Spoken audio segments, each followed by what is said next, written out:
Happy Sunday, everybody. I wanted to come on here really quickly and talk about something that's just coming up on my channel a lot lately. And it speaks to an underlying bigger issue, which is the impossible dichotomy that women are put into. On one hand, it's age gracefully, accept where you are with your skin, where you are in your age, and just fall into it, fall into the void of aging. And that is true self-love.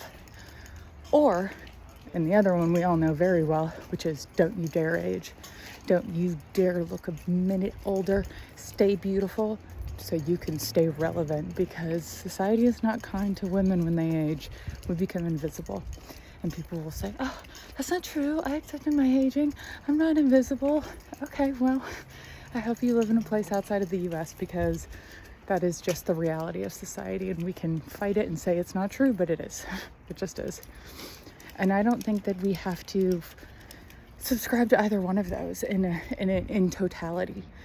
What I think is ultimately the most empowering thing you can do is to take your skin care and your aging in control of your own hands. The more that you know how to manage it and how aging works, how skincare works, the more empowered you're going to feel. And I think you can absolutely age gracefully. I think it crosses a line where you're starting to fight it, you know, you start to look crazy and you're trying to look 20 when you're 60. That's not what I'm talking about.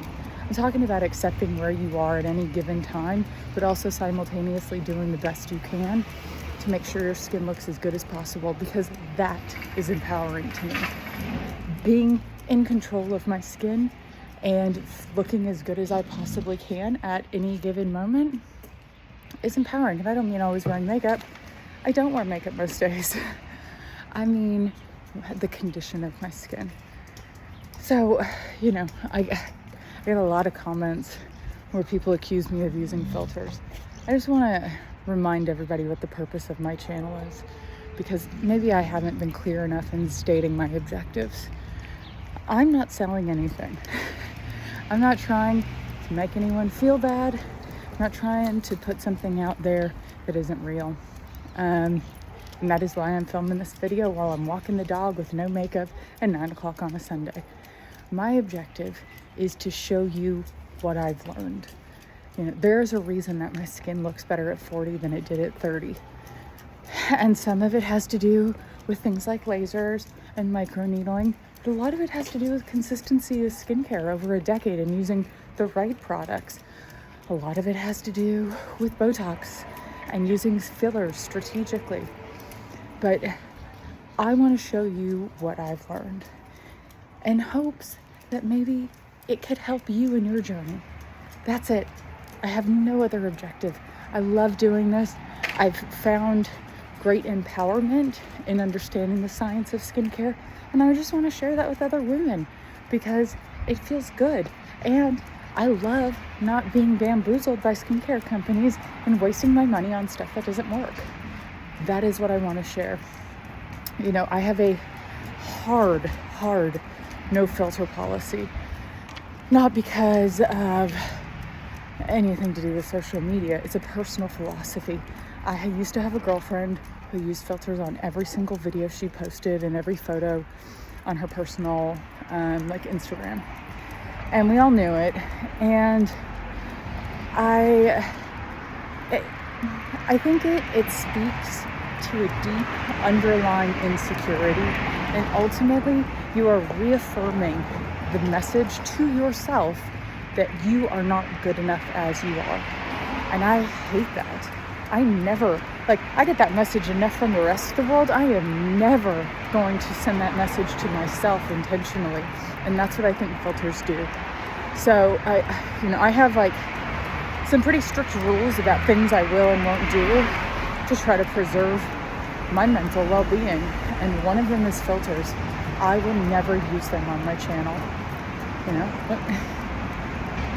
Yeah, this is as good of lighting as I'm ever going to get with no makeup. I don't even have moisturizer on right now. Like, this is what my skin looks like. It's not by accident. It's been a lot of hard work, spent a lot of time working, a lot of time investing in my skincare, and I'm also very consistent with it. I religiously stay out of the sun. I use really good acids and retinols. Like, you know what the other secret is? I don't pick my skin. I have OCD. I used to pick my skin obsessively, and it destroyed my skin. It wasn't until I got on medication to help me with the OCD that I was able to truly clear my skin up. That's another video.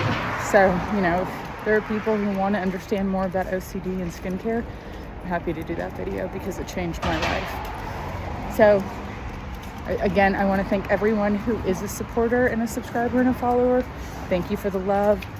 And to everybody who still doesn't believe me, well, I think that says more about you than it does about me. All right? Everyone have a good day.